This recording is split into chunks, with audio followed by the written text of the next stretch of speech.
This video was possible with the help of the Wolf of YouTube. Enjoy!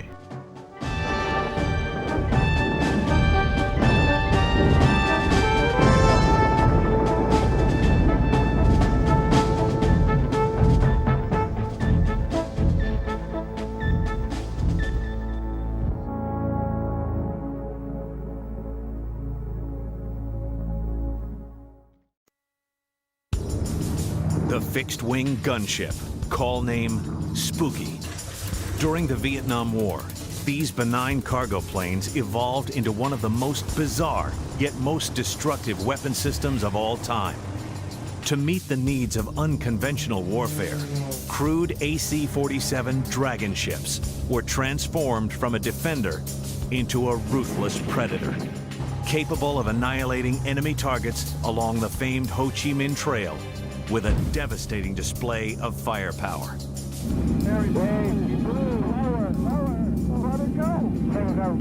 With the escalation of the war, soon emerged Gunship 2, the enormous AC-130 Spectre.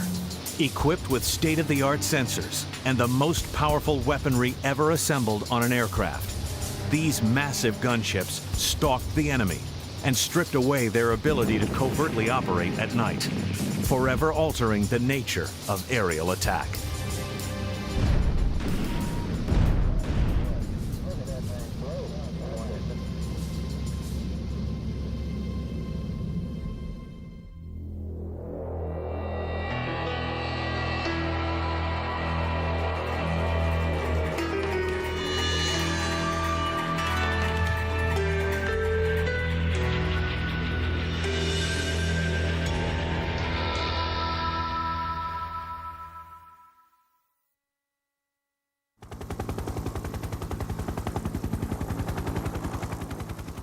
Throughout the early 1960s, South Vietnam was fighting a losing battle against communist insurgents and local guerrilla forces known as the Viet Cong.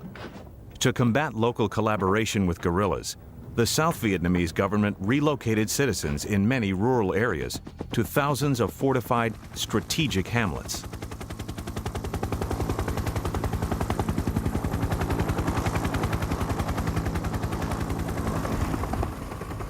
The government also created hundreds of special forces camps, particularly near the country's borders with North Vietnam, Laos, and Cambodia, in an attempt to stem the rising tide of communist insurgency.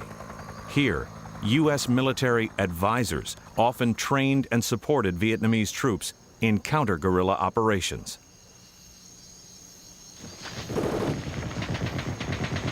Responding to the government's strategy, the Viet Cong launched devastating attacks on strategic hamlets and special forces camps throughout the country.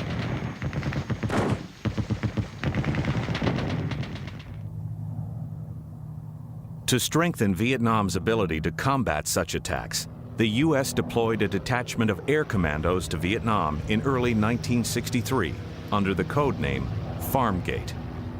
The air commandos were sent to train the Vietnamese in close air support and interdiction tactics. However, as Viet Cong attacks intensified, Farmgate crews were rapidly swept into an active combat role.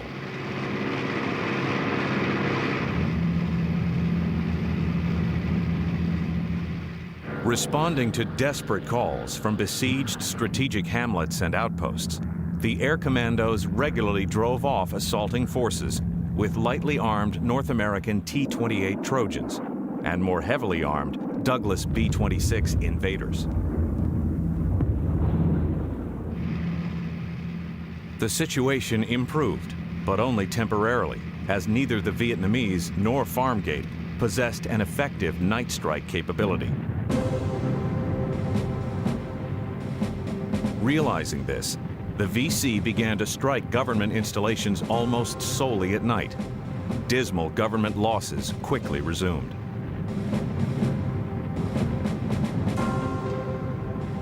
To counter night attacks, the air commandos began experimenting with flare support missions. Taking off at dusk, Douglas C-47 Goonie Birds and Fairchild C-123 Providers roamed the skies over Vietnam, responding to calls for help. Banking into an orbit above an embattled outpost, the crew dispensed a series of parachute flares, exposing assaulting forces to defending troops.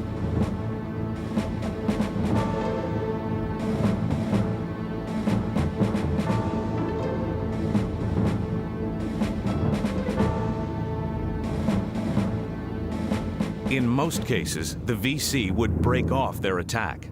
However, the guerrillas quickly adapted to these tactics, merely waiting for the flare ship to depart before resuming their assault, and often overrunning the vulnerable compound.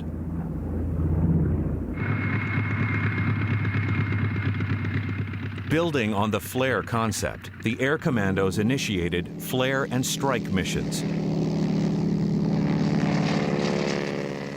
After a series of flares had been dropped, strike aircraft would lay down a hail of fire, a barrage of rockets, and even canisters of napalm on assaulting forces.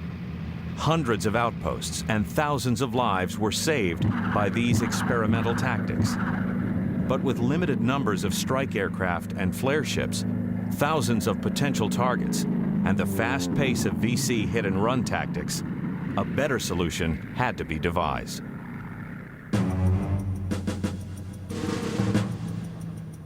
A number of concepts were considered, but a strikingly simple concept led designers back to the versatile, rugged World War II vintage Goonie Bird. If transport crews could illuminate assaulting forces while directing follow-on airstrikes, why not arm transports so that the crew could strike on their own? Project Tail Chaser was born for the development and testing of Gunship 1, the dreaded AC-47. As the gunship made its way from concept to reality, the situation in Vietnam continued to deteriorate. In response to U.S. retaliation for the Tonkin Gulf incident, the Viet Cong launched a series of attacks on Allied installations. Bien Hoa Air Base, a large Allied installation just north of Saigon, was among the worst hit. A mortar attack killed 4 Americans, injured 72, and damaged or destroyed 27 aircraft. It became painfully clear that the guerrilla attacks could reach anyone, anywhere, and that there were few defensive measures to deter them. Responding to a frantic search for weapons to combat VC assaults, Project Tail Chaser shifted into high gear. Guided by the determination and ingenuity of a few key men, such as Captain Ron Terry, considered by many to be the father of the gunship, 2 armed Goonie Birds were deployed to Vietnam in December of '64. The planes were equipped with 3 7.62mm Gatling guns, also known as miniguns. Each gun could fire more than 100 rounds per second. Firing together, they could put a bullet into every square foot of a football field-sized target in 3 seconds. The guns were mounted in a door and 2 windows on the left side of the aircraft. A 3rd window contained a manually operated flare launcher. 8 men manned the AC-47, with 2 gunners, a flare kicker, and a Vietnamese observer added to the transport's original crew. To fire on a target, the pilot had to bank the gunship into a circular orbit, or pylon turn, to the left. Once the correct amount of bank was established, the miniguns would stay aimed on a relatively fixed point of ground. From here, an intense and continuous barrage of fire could be laid down on enemy positions. The pilot actually controlled the firing of the guns. He acquired the target through the gun sight mounted by his left shoulder. The gun sight was a World War II fighter gun sight. It had a lighted ring, and in the middle of that ring was a dot of light that we call the pipper. If you put that dot of light on your target, the gun line was bore-sighted to that sight line, and the guns would hit what had the dot of light on. The co-pilot maintained the attitude of the aircraft in that he was watching the instruments, would not let you get out of control, maintained your altitude, and he maintained the airspeed with the throttles. It was critical that the airplane stay in a perfect orbit in order to be able to hit. In order to place the fire where we wanted it, we had to maneuver the airplane. We could rock the wings. That would move the fire in and out. And if you hit the rudders, you could move the fire forward and back. So we used a combination of rudders and aileron to control where we placed the fire and to move it around.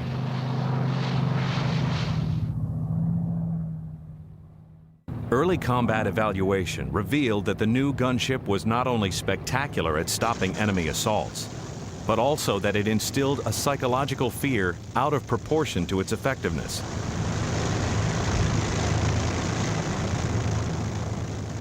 From the very first mission, no Allied installation was ever overrun while a gunship was overhead.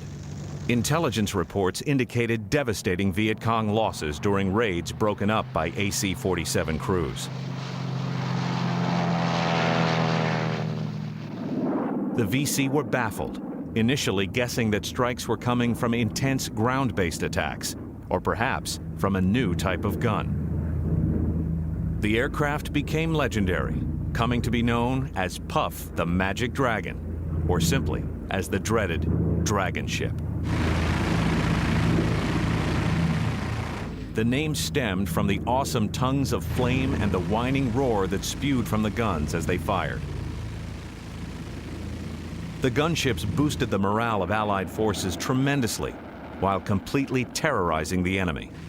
As a result, plans were quickly initiated for a 16-plane AC-47 squadron to provide cover for Allied facilities throughout Vietnam.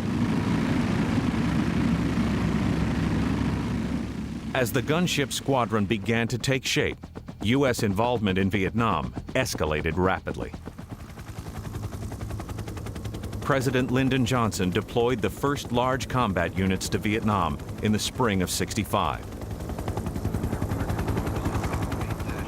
The first Marines landed at Da Nang in March. By the end of May, 50,000 U.S. troops were stationed throughout the country. In July, Johnson authorized the deployment of up to 125,000 men. As the number of ground forces increased, so too did the need for close air support.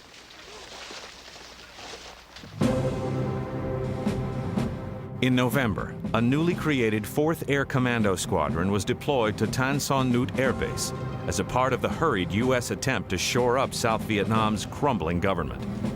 Equipped with 20 fully modified AC-47s, the squadron's primary mission was to defend installations under night attack and to supplement strike aircraft in the defense of friendly forces in the field.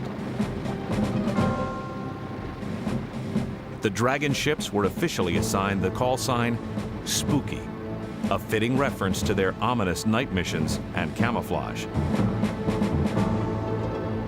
By the spring of '66, 26 crews were combat qualified, and Spookies were strategically stationed throughout the country. The first mission of the evening would take off at sundown and orbit a point in contact with a command center. We had 5 locations for the AC-47 all over South Vietnam, and we kept an airborne alert all night long, and plus a ground alert airplane all night. And the job was to protect Special Forces camps that came under attack by the VC. When the word came in that a camp was under attack, then we would get directed to that camp. We had the camps all pinpointed on a map, and our navigator would tell us how to get there.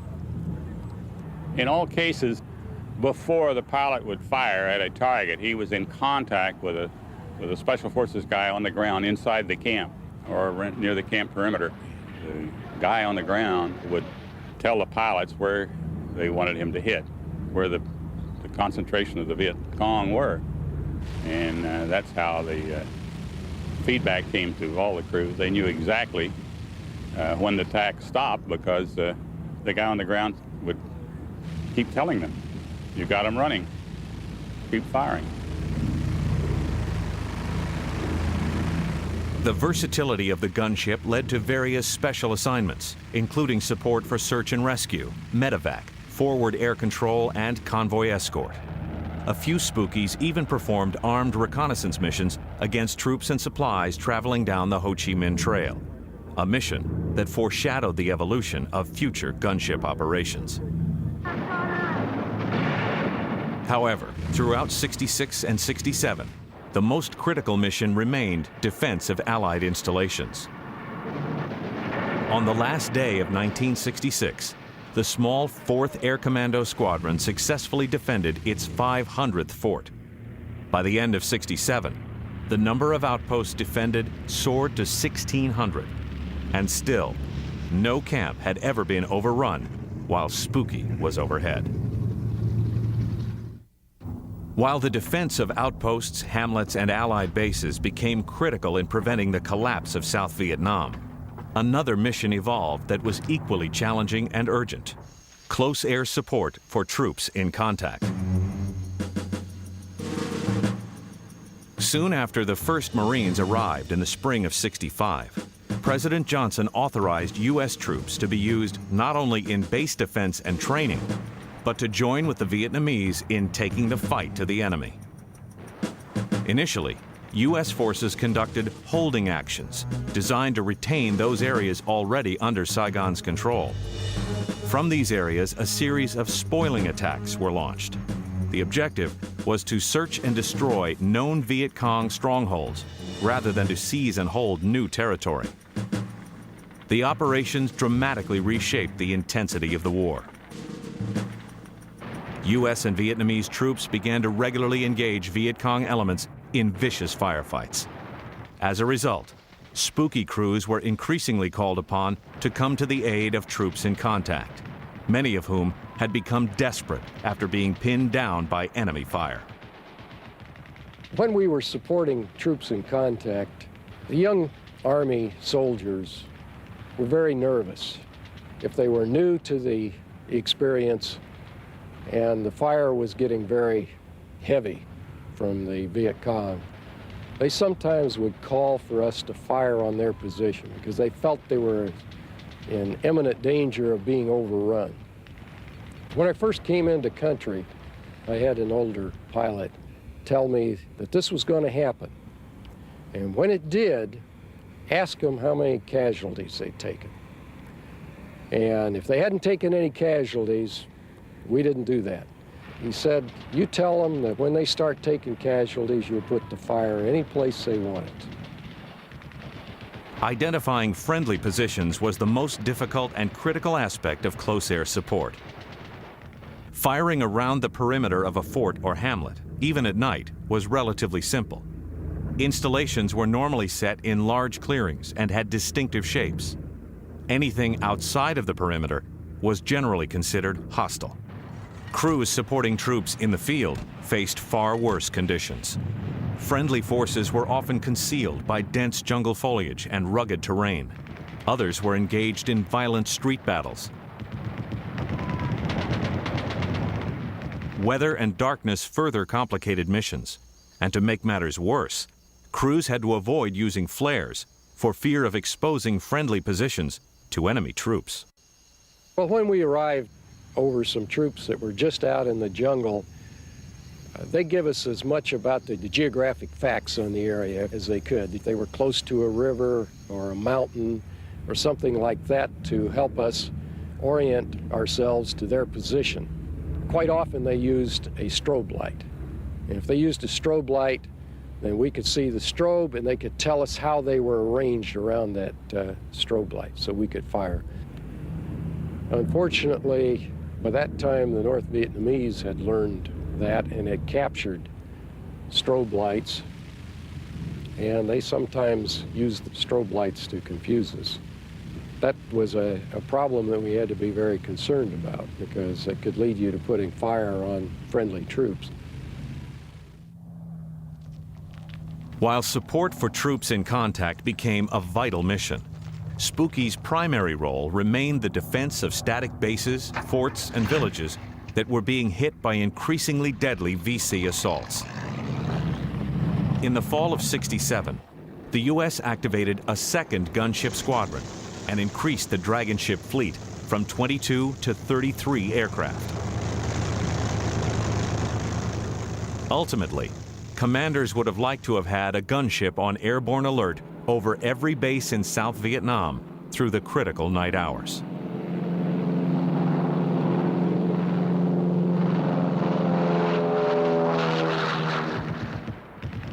By the start of 1968, there was an air of optimism in South Vietnam. U.S. and Vietnamese officials felt that vastly reinforced air, ground, and naval forces had turned the tide against the Viet Cong and the North Vietnamese. On January 30th, these hopes were shattered when Communist forces launched their Tet Offensive. Heavy fighting reached Saigon. The old Vietnamese capital of Hue was overrun and virtually destroyed. 36 of 45 provincial capitals and 50 hamlets were attacked. The offensive ultimately ended in a large-scale military defeat for the Viet Cong. But it was clear that the war was far from over. Spooky crews were stretched to the limit as they struggled to support Allied forces throughout the country. By July, the number of outposts successfully defended, which came to be known as the Spooky Count, rose to more than 2,300. However, this would be the peak year for U.S. spooky operations.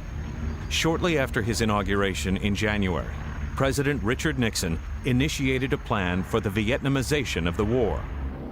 Under the plan, U.S. forces would gradually withdraw, while South Vietnamese forces would be strengthened. By 1969, both Spooky squadrons were deactivated, and all of the AC-47s were turned over to the Vietnamese and Royal Laotian Air Forces. Despite the shift in policy, U.S. gunship operations in Southeast Asia continued to thrive and evolve.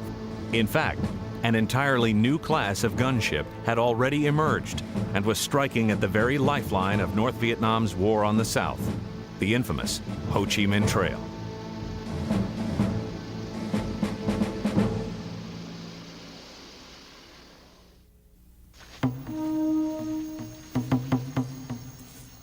As early as 1964, the Ho Chi Minh Trail had become a critical supply line for Communist forces operating in South Vietnam.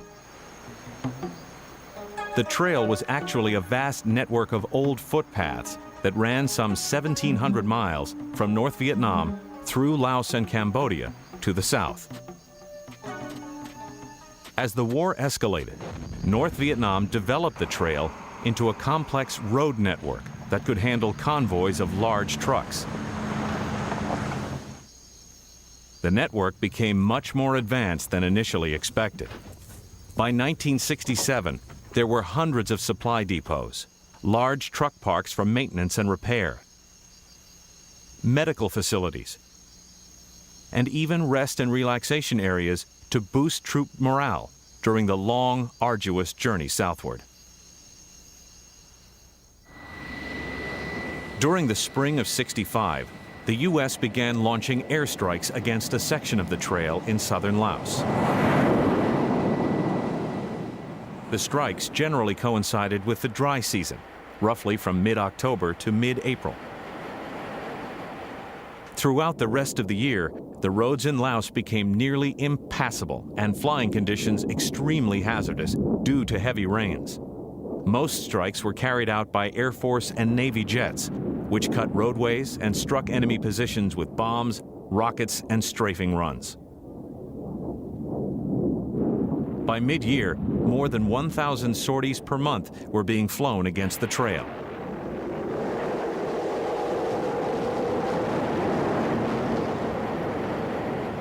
Each year, the interdiction campaign expanded. However, a number of factors limited their overall effectiveness.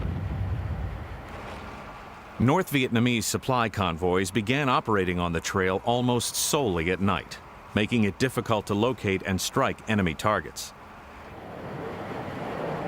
In addition, The high speed and heavy fuel consumption of jets afforded pilots little time to discover targets in the rough jungle terrain.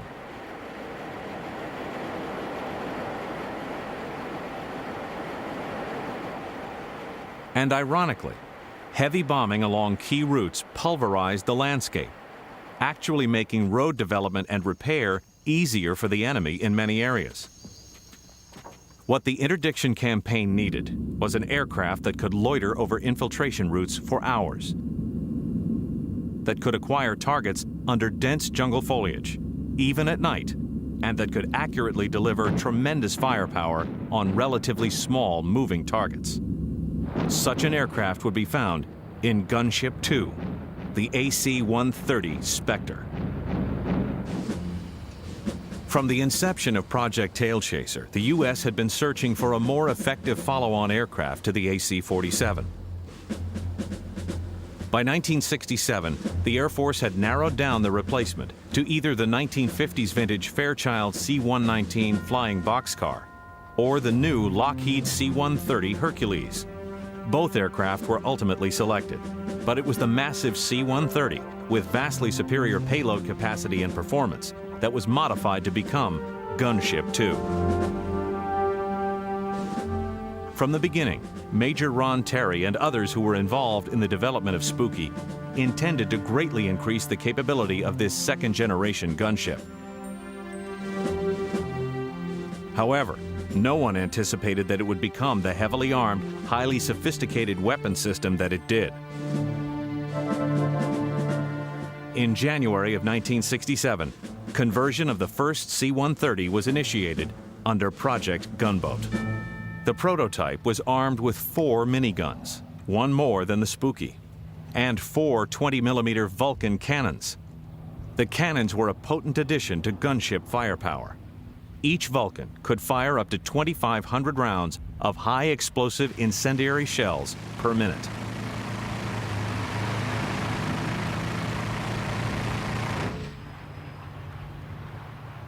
A variety of equipment was also installed to improve the gunship's ability to acquire and strike targets at night.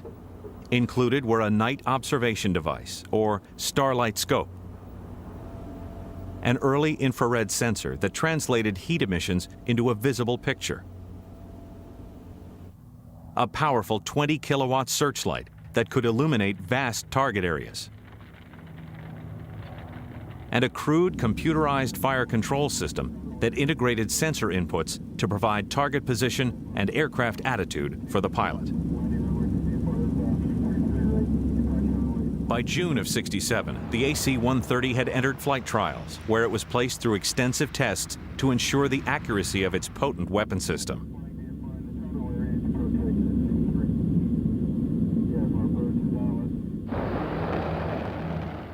Fire from the new 20mm cannons was devastatingly accurate, striking a floating target grid 29 times in 30 passes. While the Air Force was seeking a gunship to carry on Spooky's role as a defender, everyone involved quickly realized the Spectre's vast offensive potential.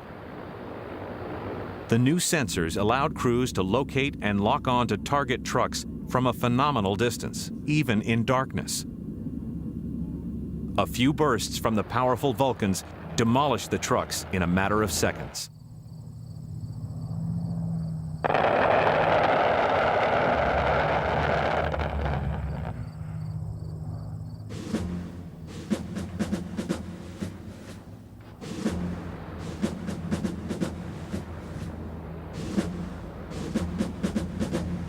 Impressed by the dramatic test results, the Air Force quickly deployed a prototype 130 to Vietnam in the fall of '67.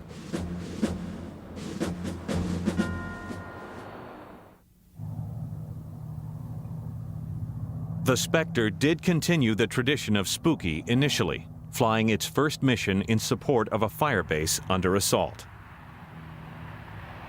Within a month, however, the crew was released from ground support for its first armed reconnaissance mission in Laos, a truck hunting mission. Shortly after arriving over a portion of the trail, a sensor operator spotted 6 trucks heading south. After receiving clearance to fire, the pilot banked into an attack orbit and unleashed a barrage of 20-millimeter fire on the hapless convoy. Okay, you got it. Bullseye. Bullseye. Bullseye. Roger, we'll take a kill truck. Fighters in anyway. 3 secondary so far. Within minutes, all 6 trucks were burning. I've got some more moving, and they were after where you are now. 28. 3 high, 2 high. The gunship's debut was both spectacular and chilling. Still blowing, sir. The Air Force wasted little time in developing additional AC-130s. Following the communist Tet Offensive in '68, there was a renewed sense of urgency about interdiction. Commanders and airmen alike recognized that such a massive assault could never have materialized if the flow of men and supplies from the north had been choked off. Each bullet that could be stopped on the trail represented one less possible fatality in the field.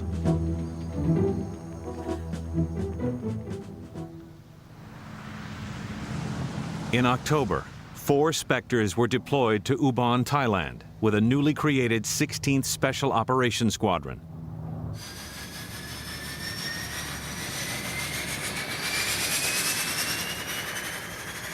By the end of the year, the squadron was regularly patrolling the skies over Laos, ferreting out and destroying enemy trucks as they headed down the trail.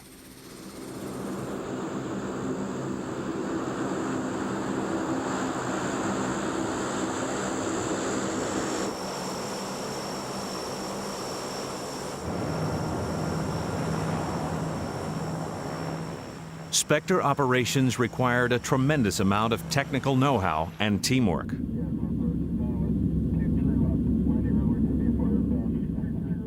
11 crew members performed very specific functions, from flying the plane to operating a sensor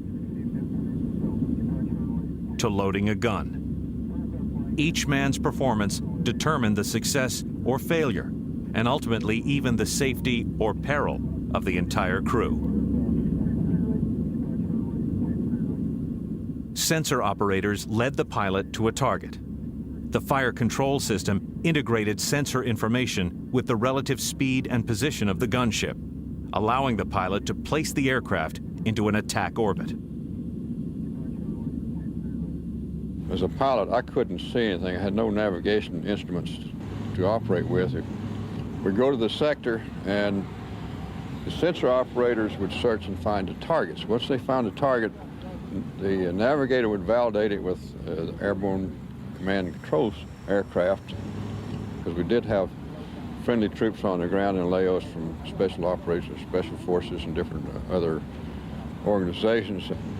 The pilot would turn and look out through a reflector gun sight. In there were 2 symbols, a fixed symbol, they were of light, and one that moved. The fixed symbol represented where the guns were looking. The movable symbol represented where the sensors were looking. The trick was to get the movable symbol superimposed within the certain limits over the fixed symbol, and once you got this done, you had solved part of the problem. The rest of the problem was to maintain a 30-degree bank, and also the altitude and the airspeed, because any variation would cause the bullet to miss the target. Once you got that done, you told the engineer who was standing behind you and calling out your bank, because you couldn't see that. He would arm the guns, the gunners would arm them, and I would mash a button on the yoke, and if all these other parameters had been met, bullets would go out and they would hit the target. We could hit a truck from 2.5 miles away and do it consistently, and we killed a lot of trucks. We killed a lot of people, which was our job. That's the name of the game in war: destroy the other guy or destroy his equipment. We did a good job of doing that. And that fire is big enough to blow all the trucks on the curve. In fact, it's blocking my truck out now. Throughout 1969, the 16th Air Commando Squadron yielded phenomenal results on the trail.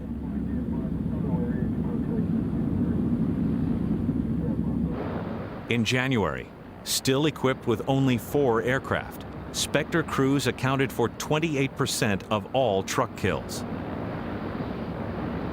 In April, the squadron flew less than 4% of interdiction sorties, but accounted for more than 44% of the trucks destroyed or damaged.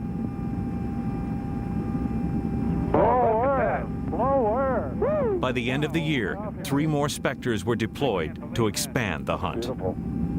That is a large explosion. Man, I'm telling you. Despite early success, conditions over the trail were becoming increasingly hostile. In 1968, President Johnson halted U.S. bombing operations over North Vietnam, allowing communist forces time to regroup. From November of '68 through May of '70, North Vietnamese anti-aircraft defenses on the trail increased by more than 400%.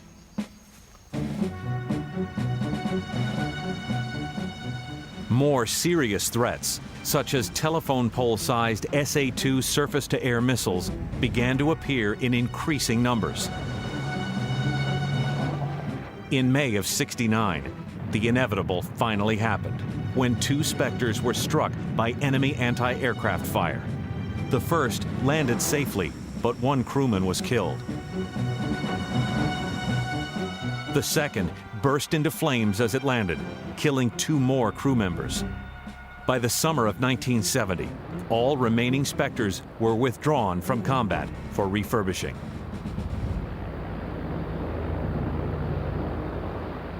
What emerged was a phenomenal weapon system that made initial Spectres look primitive in comparison. The Surprise Package AC-130.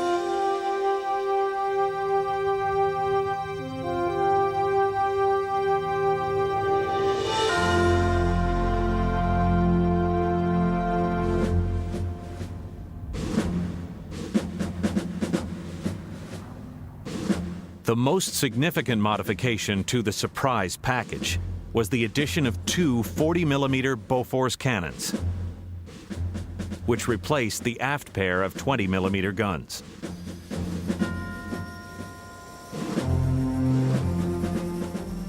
New electronics included a low-light television system, a side-looking beacon-tracking radar to help identify friendly positions, a laser designator and rangefinder, and a new digital fire control computer.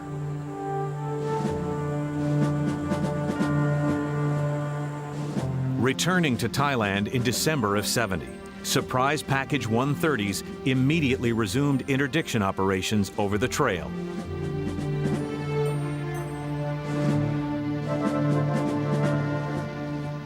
Within a month, crews had shattered all previous interdiction records, destroying as many as 43 trucks in a single mission.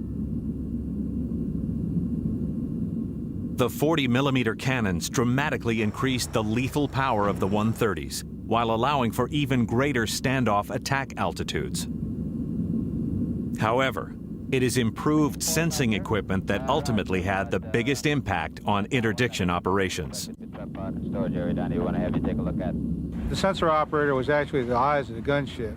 We had a forward-looking infrared sensor, a flare. Everything gives off IR energy, and it comes up on your picture as different shades of gray, depending on the amount of heat. The IR would acquire the target. He would be to have the big picture. He could see up in front of the nose of the aircraft. And then the TV would slave to the IR, acquire the target, and then he would say he had the target, and that would be the sensor of choice to fire off of because it was more stable. We also have what we call Black Crow, and he was also the electronic warfare officer. The trucks over in Southeast Asia, the ignition systems weren't shielded. So this sensor was designed to pick up the firing of the spark plugs, and it would appear on a scope, and he would actually acquire the truck driving down the trail, the engine running. And then the IR would pick it up next, and then the TV, and then we would roll in and fire on the target. The first radars were kind of washed out, fuzzy pictures. Then the later version of gave you a nice sharp picture. I mean, you could see trucks, you could see a guy running down the road. I mean, you could see his feet the separation of his legs. We're at altitude, and we can see all this in darkness. Harry, hey, you blew. Lower. Holy shit. Beautiful. Yeah, brother, go. Hey, we got more. The battle for the trail continued to escalate. North Vietnamese determination was bolstered by the steady and unrestricted flow of trucks and supplies from the Soviet Union and China. Hey, we got a couple of lights down here. Right around the left here. From November of 1970 through June of 71, AC-130 crews damaged or destroyed more than 13,800 trucks, 4,000 in March alone. Turn around. Frustrated by the success of interdiction efforts, the communists often took drastic measures to ensure the continual flow of men and supplies. Okay, we're direct hit on the same truck.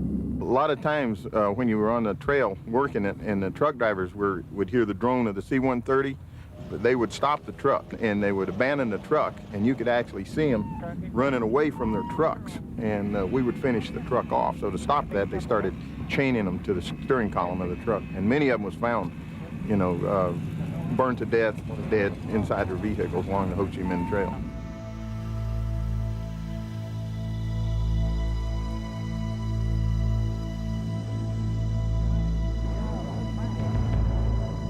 As the flow of men and supplies built toward a massive North Vietnamese offensive in 1972, Spectre crews uncovered and struck increasingly impressive targets. Truck convoys carrying massive amounts of ammunition and fuel. Large truck parks containing dozens of vehicles. Ferries, sampans, and other river traffic bearing tons of supplies. Yeah, that was, pilot could see that. That's a boat? Roger. Roger, and you should be able to see the buildings and stuff like that just as the forward makes the bend in the river there. While interdiction of enemy supply lines remained the focus of Spectre missions, the air crews never lost sight of the gunship's original role, defending friendly forces on the ground. When we were on the trail, or if we were after trucks or tanks, and a fire base or the ground forces needed our support, we'd be immediately broke off and sent to them in support. They had the priority for the airplane. Their lives was more important than a truck or a vehicle or something coming down the Ho Chi Minh Trail.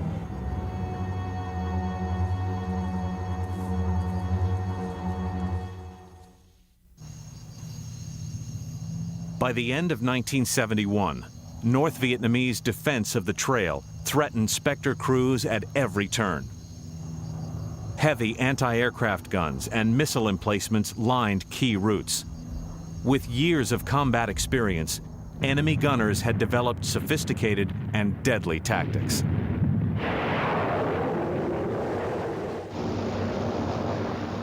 Concerned about the increased threat, the U.S. searched for a new weapon to provide 130 crews with even greater standoff capability. In February of '72, they found the perfect match. A heavy caliber gun that had been in use by American forces since the Second World War, the 105mm howitzer. Replacing one of the 40mm cannons, these powerful guns could accurately deliver a 44-pound shell more than 12,000 meters, demolishing virtually any target in a single shot.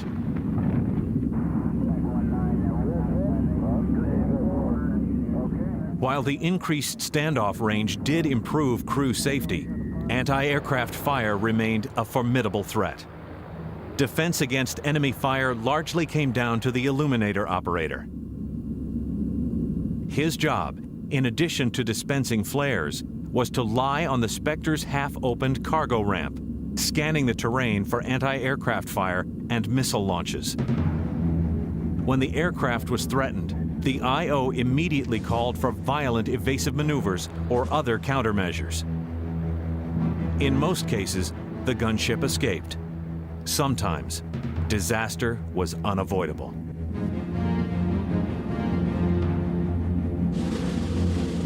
One night in 1972, we've been fragged into the Oshaw Valley. We just rolled into a firing orbit, and a 37 millimeter fired off about 6 rounds right off of our 5 o'clock position. And then mixed in with that anti-aircraft fire, here come a surface-to-air missile right straight for us. The missile kept locked onto us and coming. We fired a flare, it missed the flare, kept coming right on. And the missile came right up past the tail, came right in, exploded right into number 2 engine. And the plane violently shook. And all of a sudden, within about 10 seconds, there was a whirl of fire running down the side of the aircraft, past the tail, and probably at least 100 foot, 200 feet back into the air. And it was just a big roaring furnace. I pulled back off of the ramp, and I instinctively reached and unhooked my harness that had me attached to the plane. I turned and I reached back and got my chute. And about that time, the plane was starting to roll over and down. And I said, I got to get out of the airplane. And I got right on the edge of the ramp and started pushing over with all of my might. I had my parachute in my hand, and all of a sudden a loud explosion took place in the back of the airplane, and it shot me out through the back of the airplane, and all of a sudden everything kind of went black. I was falling through the sky, and the plane was away from me, and when my chute opened, there was just debris falling everywhere all around me. The plane was still headed towards the ground underneath me, and I seen it hit the ground and just scatter across, basically across the jungle floor. In all, 6 AC-130s were downed throughout the war, killing 52 airmen. While the Spectre had evolved into a phenomenal interdiction weapon, there was a problem. By 1967, ground commanders throughout Vietnam were desperate for more gunships. Allied offensives and widespread communist assaults were creating the need for more and better close air support. But new AC-130s were being diverted out of country for missions against the trail. The problem was finally addressed in the spring of 1969 with the arrival of the 71st Special Operations Squadron and Gunship 3, the AC-119 Shadow. Converted from the lumbering old C-119 flying boxcar, the Shadow was designed for the critical close air support role and was the true follow-on to Spooky. By December, the U.S. had transferred all of its Spookies to the Vietnamese and Royal Laotian Air Forces, and the Shadow became the sole U.S. gunship based in Vietnam.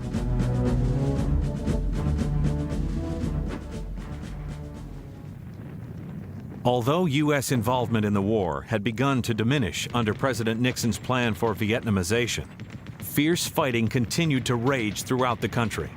Outposts, hamlets, bases, and cities were repeatedly assaulted. Allied forces regularly engaged the Viet Cong, and even larger and more heavily armed North Vietnamese battalions in bloody battles. Timely, accurate, and overwhelming close air support remained the most effective defense against communist assaults. A mission for which the Shadow was well prepared. Equipped with 4 miniguns, one more than Spooky, a night observation sight, a semi-automatic flare launcher, and a 20-kilowatt illuminator, Shadow crews could pinpoint enemy forces and deliver a lethal barrage of fire, even at night. A fire control system further enhanced weapon accuracy and even included a safety display to prevent crews from firing on friendly positions.